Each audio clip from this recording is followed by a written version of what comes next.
This story was sent in by Kevin, who learned that sometimes the scariest stalkers are the ones you don't even realize are there until it's too late.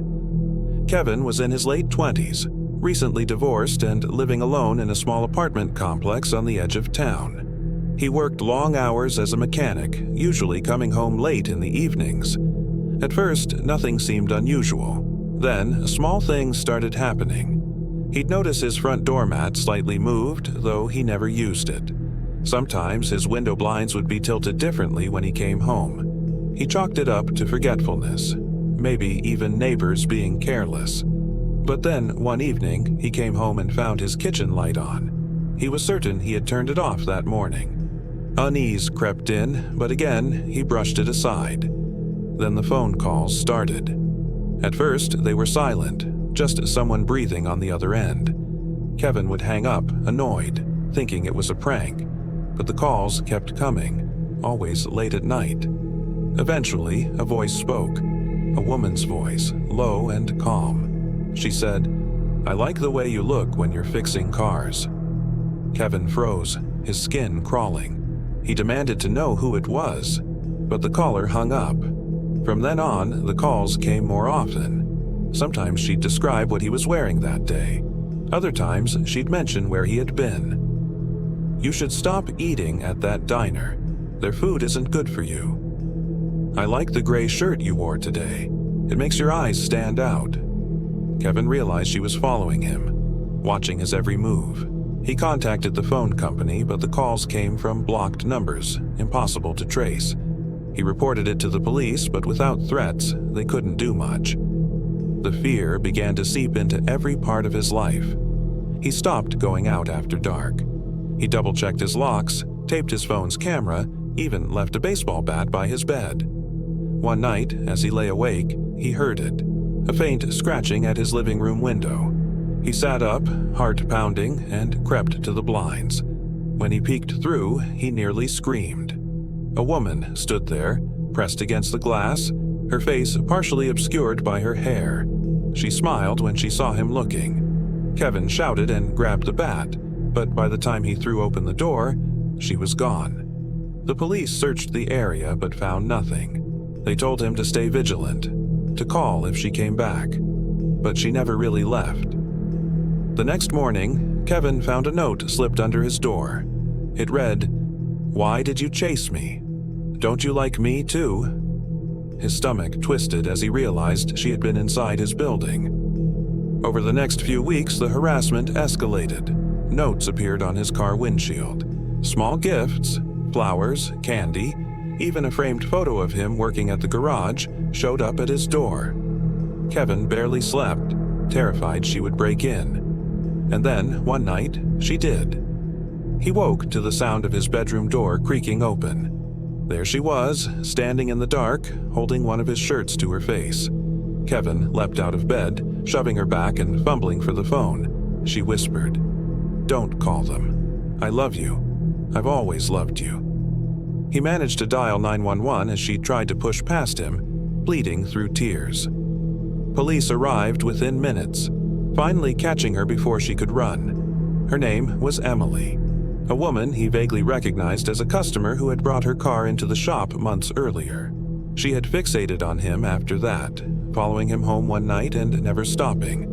When officers searched her apartment, they found hundreds of photos of Kevin. Many were taken without him knowing, walking to work, shopping, even inside his own home through the window. She had collected scraps of his life, receipts, laundry tags, even an old toothbrush she must have stolen. Kevin was horrified. Emily was arrested and eventually ordered into psychiatric treatment, but even after she was gone, Kevin never fully relaxed. He said the worst part wasn't just knowing she had been watching him for months, it was knowing how close she had been to him every single day without him realizing. And sometimes late at night he swears he still hears the faint sound of scratching at his window. This story was sent in by Rachel, who was stalked for months by someone she thought she could trust. Rachel was in her early 20s, working part-time at a coffee shop while finishing her degree. It was a small cafe where she got to know many of the regulars. Most were friendly, and Rachel enjoyed chatting with them. One customer stood out, though. His name was Tom, a man in his late 30s who came in almost every morning for the same order. At first, he seemed harmless, making small talk, asking about her classes. But gradually, his comments became unsettling. He would mention things she hadn't told him, like what bus she took to campus or which nights she worked late. Rachel tried to brush it off as coincidence, maybe overheard from other staff, but it felt off. One night, after closing, she walked out to the parking lot and found a note tucked under her windshield wiper. It read, "I love seeing you smile behind the counter." Her stomach dropped. She told herself it could be from anyone, but deep down, she knew it was him. The next morning, Tom came in as usual. When Rachel handed him his coffee, he said quietly, "Did you like my note?" Her blood ran cold. She forced a smile, not wanting to make a scene, but inside, she was shaking.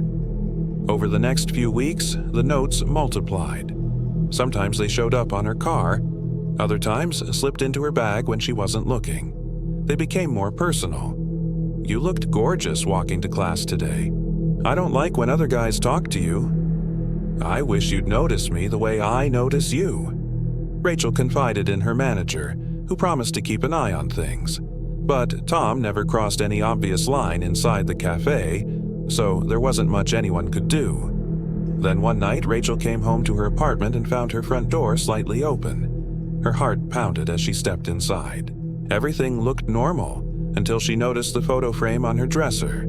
The picture of her and her younger sister was gone. In its place was a note. It said, "Now I have something to remember you by." Rachel screamed and called the police. Officers searched the apartment but found no one. There were no signs of forced entry, which meant he had somehow gotten a key. The police took her report seriously, but without a proof of who it was, they couldn't make an arrest. Rachel knew it was Tom. The next day, she didn't go to work. She didn't go to class. She stayed with a friend, too afraid to be alone. But that night, as she tried to sleep, her phone buzzed with a text from an unknown number. It said, "You shouldn't hide from me." Rachel's hand shook as she showed it to her friend. They both agreed. This was escalating. The police told her to block the number, change her locks, and document everything. But the texts kept coming, from different numbers. "I know where you are. You can't ignore me forever. I'll see you soon." Rachel barely slept, constantly looking out windows, jumping at every sound. Then, one night, her worst fear came true. She was driving home when headlights appeared in her rearview mirror. At first, she thought nothing of it, but the car stayed behind her, turn after turn, street after street. Her chest tightened as she realized she was being followed. She tried pulling into a gas station, hoping the car would pass. Instead, it pulled in too, parking a few spaces away. She caught a glimpse of the driver. It was Tom. Rachel bolted inside the gas station, breathless, begging the clerk to call police. When officers arrived, Tom was gone. But that was the last straw. With police help, Rachel filed for a restraining order, quit her job at the cafe, and moved to a new apartment across town. For months, she lived in fear, jumping whenever the phone rang, scanning parking lots for familiar faces. Eventually, the texts stopped. The sightings ended. But Rachel never forgot the way he looked at her across the counter, like she was already his. She said it felt less like love and more like possession, like he saw her as something to control, not someone to respect. And even now, years later, she still checks her locks 3 times before bed. Because once you've had a stalker, she said, you never feel truly safe again. This story was sent in by Claire, who experienced a stalking incident during her college years that still makes her blood run cold. Claire was a sophomore living off campus with her roommate, Jenna. They rented a small 2-bedroom apartment on the edge of town, close enough to walk to classes. At first, everything felt normal. They were busy with classes, parties, and late-night study sessions. Then, one afternoon, Claire noticed something odd. When she came home from class, there was a folded note stuck under their front door. It wasn't a flyer or ad. It was handwritten, and it simply said, "You looked beautiful in your red dress today." Claire froze. That day, she had worn a red dress to class. She showed Jenna, who brushed it off as maybe a prank from someone they knew. Claire tried to laugh it off too, but unease settled in. Over the next week, more notes appeared, sometimes under the door, sometimes tucked under her windshield wiper in the apartment parking lot. They said things like, "You smile when you were nervous," and "I like when you wear your hair up." Details no one would notice unless they were watching her closely. Claire started to feel like eyes were always on her. She began checking over her shoulder on her way to class, scanning faces in the crowd. But nothing stood out, just strangers rushing by. One night, as she and Jenna returned from the library, they found another note taped to the door. This one was different. It read, "I know your roommate leaves at 8 a.m. every day. That means you're all alone." Jenna wanted to call the police right then, but Claire hesitated. The notes hadn't threatened her directly. What could they even do? Still, the fear was growing harder to ignore. They decided to change their routine, lock every door, double-check the windows, leave lights on at night. But the notes kept coming. One morning, Claire woke up to find one slipped under her bedroom door.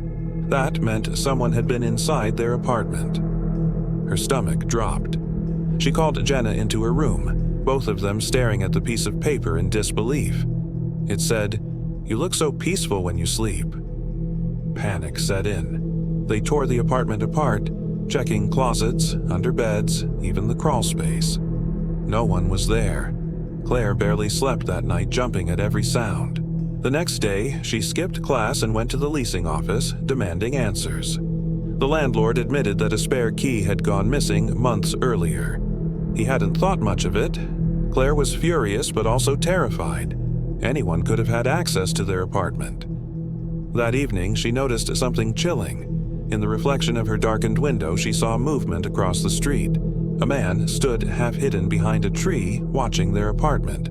She couldn't make out his face, but she knew instantly it was him, the stalker. Claire yanked the blinds shut and called the police. Officers arrived quickly, but by the time they searched the area, the man was gone. They told her to keep records of the notes, to stay with friends if possible, and to be cautious. But that night, she couldn't shake the feeling that he was still out there, lurking. She and Jenna moved a dresser in front of the door and slept in the same room, too afraid to be alone. For a few days, things were quiet. No notes, no strange figures. Claire began to hope maybe the police presence had scared him off. But then, one morning, she woke to the sound of her bedroom closet door creaking open. Her heart stopped. Standing in the shadows was a man. Tall, scruffy, with wide, unblinking eyes fixed on her. He stepped forward, clutching a knife. Claire screamed, bolting out of bed and crashing into Jenna's room. Jenna grabbed her phone and dialed 911, while the man retreated back through the apartment. By the time police arrived, he was gone. But he had left something behind. On the living room table was another note, scrawled in shaky handwriting. It said, "I don't like when you scream." That was the breaking point. Claire and Jenna packed their bags that day and left the apartment for good, staying with family until they found a new place. Police increased patrols in the area, but the man was never caught. The notes stopped, and slowly, life returned to normal. But Claire never forgot the look in his eyes when she saw him in her closet. She said it was like looking at someone who didn't see her as a person, just an object to watch, to own, to control. And to this day, she sleeps with her bedroom door locked no matter where she lives.